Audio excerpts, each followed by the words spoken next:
رشید صاحب نے اپنی کتاب آشفتہ بیانی میری میں لکھتے ہیں، میری تحریروں میں یہ نقص بتلایا جاتا ہے کہ ان میں علی گڑھ بہت ہوتا ہے،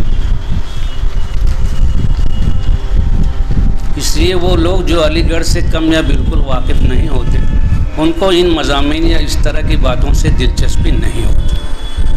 اس حرکت سے بعض احباب مجھ سے چڑھنے بھی لگے۔ ان سب سے مجھے بھی ایک شکایت ہے، وہ یہ کہ وہ خود علی گڑھ سے کیوں واقف نہیں۔ اردو جاننا اور علی گڑھ سے واقف نہ ہونا بجائے خود کسی فطور کی علامت ہے۔ اردو کا نام علی گڑھ بھی ہے۔ بھیونڈی کو شہر ادب بنانے میں یاسین صاحب کا بڑا تعاون رہا ہے۔ اکبر نے اکبر آباد بنایا، شاہجہاں نے شاہجہاں آباد بسایا، یاسین صاحب نے بھیونڈی کو شہر ادب بنانے میں کلیدی کردار ادا کیا۔ پوچھئے کیسے؟ اس شہر کو شہر سخن بنانے میں اپنے منصب، اپنے اثر و رسوخ اور اپنے ذوق و شوق کے حوالے سے یہاں کل ہند اور ہند و پاک مشاعرے منعقد کیے۔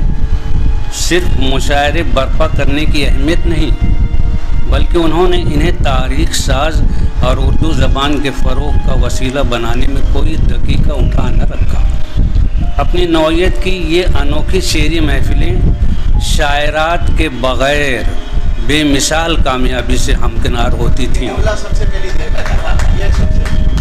ان کا کوئی جواب پیدا نہ کیا جا سکا۔ کنور مہندر سنگھ بیدی سحر پہلی اور آخری بار اس شہر میں تشریف لائے۔ اردو مشاعروں کے عظیم نقیب اور مجاہد اردو ملک زادہ منظور احمد کو اس شہر سے متعارف کرانے والے یاسین صاحب ہی ہیں۔ ملک زادہ اپنے قد و قامت کے اعتبار سے جتنے بلند نظر آتے تھے، در حقیقت وہ اس سے بھی بڑے تھے۔ یاسین صاحب کے مشاعروں کو ملک کے چنندہ مشاعروں کے فہرست میں جگہ دیتے تھے۔ یہ واقعہ ہے کہ ملک زادہ کی شخصیت کا اس شہر سے تعلق شہر کی اردو تاریخ میں سنہرے حرفوں سے لکھے جانے کے لائق۔ میں خود کو خوش نصیب خیال کرتا ہوں کہ مجھے ڈاکٹر منظور صاحب کو قریب سے دیکھنے اور سننے کی سعادت بار بار ملی۔ ان کے منتخب جملے ازبر کر کے مدتوں اپنی نظامت کو کامیاب بناتے رہے۔ ملک زادہ کے چند جملے یاد آ رہے ہیں، ملاحظہ فرمائیں۔ کہتے ہیں ملک صاحب کہتے تھے، مجھے جو بات کہنی ہوتی ہے براہ راست کہتا ہوں، زبان دیگراں سے شرح آرزو کرنے کا قائل نہیں۔ مشاعرہ گاہ میں خوش فکر شاعر کے کلام سنانے کے بعد اکثر فرماتے، شاعر کے کلام میں چاہے حدیث حسن رہی ہو یا حکایت روزگار، غم جانا کی بات رہی ہو یا غم دوراں کا تذکرہ، زمین کے ہنگامے رہے ہوں یا اندیشہ ہائے افلاکی، آرائش خم کاکل رہی ہو یا اندیشہ ہائے دور دراز، بہرحال ابھی تک یہ محسوس ہو رہا تھا کہ ان کے الفاظ کے زیر و بم میں آپ کے دل کی دھڑکنیں شامل ہو گئی تھی۔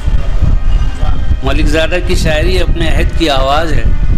انہوں نے اپنی شاعری میں آنے والی نسلوں کو اپنے عہد کے آشوب سے محفوظ رکھنے کی دعائیں بھی کی ہیں۔ ان کی یہ باتیں جتنی اہم کل تھیں اتنی ہی آج بھی ہیں۔ بقول شاعر، فصیل دار سروں کے چراغ رقص جنوں، شراب تشنہ لبی خار آبلا پائی، دریدہ پیرہنی چاک دامنی وحشت، سموم آتش گل برق آشیاں سیاد، روایتیں یہ میرے عہد کی امانت ہیں، علامتیں یہ میرے شعر کا مقدر ہے۔ خدا کرے کہ جو آئیں ہمارے بعد وہ لوگ ہمارے فن کی علامات کو سمجھ نہ سکیں، نہ کوئی پھر سے علامات خونچکا لکھے۔ ملک زادہ مشاعرے سے ایک دو روز یہاں چلے آتے اور یاسین صاحب کے یہاں قیام فرماتے۔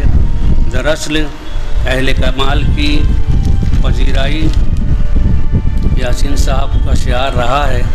آپ کا دولت کدہ در حقیقت علم و تہذیب کا مائکدہ ہے۔ آپ شہر کے معروف قانون داں ہیں۔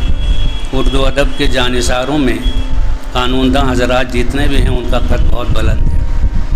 اردو کے اشعار حکومت کے ایوانوں کے ساتھ ساتھ عدالتوں میں بھی کبھی کبھار گونجا کرتے ہیں۔ سیاست دانوں سے زیادہ اردو کو قانون دانوں نے فائدہ پہنچایا ہے۔ اگر فہرست تیار ہوگی تو اس میں یقیناً یاسین صاحب کا نام ہوگا۔ سیاست سے بھی آپ کو علاقہ رہا ہے۔ اچھی بات یہ ہے کہ انہوں نے اپنا علاقہ کبھی تبدیل نہیں کیا، بلکہ جس علاقے میں رہے وہیں قدم جمائے رہے۔ آپ نے اپنی صاف ستھری شبیہ کو قائم رکھا ہے۔ سیاستدانوں میں دن بدن اچھے مقرروں کا کال پڑتا جا رہا ہے۔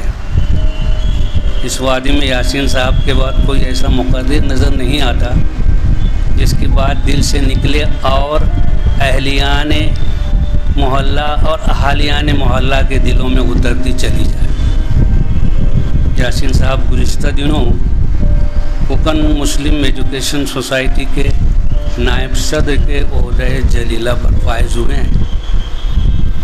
وہ نائب صدر جن کا صدر کے منصب پر پہنچنا چندہ مشکل نہیں ہوتا، ان میں یاسین صاحب کا شمار بھی ہوتا ہے۔